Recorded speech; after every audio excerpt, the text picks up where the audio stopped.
The Twits.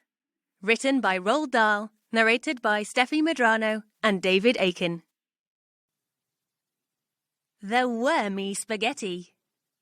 The next day, to pay Mr. Twit back for the frog trick, Mrs. Twit sneaked out into the garden and dug up some worms. She chose big, long ones and put them in a tin and carried the tin back to the house under her apron. At 1 o'clock, she cooked spaghetti for lunch, and she mixed the worms in with the spaghetti, but only on her husband's plate.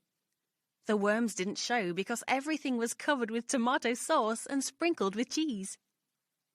"Hey, my spaghetti's moving," cried Mr. Twit, poking around in it with his fork.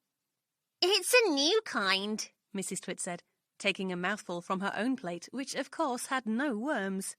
"It's called squiggly spaghetti. It's delicious. Eat it up whilst it's nice and hot." Mr. Twit started eating, twisting the long tomato-covered strings around his fork and shoveling them into his mouth. Soon there was tomato sauce all over his hairy chin. "It's not as good as the ordinary kind," he said, talking with his mouth full. "It's too squishy." "I find it very tasty," Mrs. Twit said. She was watching him from the other end of the table.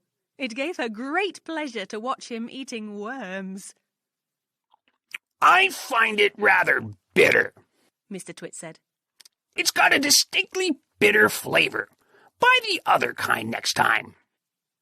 Mrs. Twit waited until Mr. Twit had eaten the whole plateful.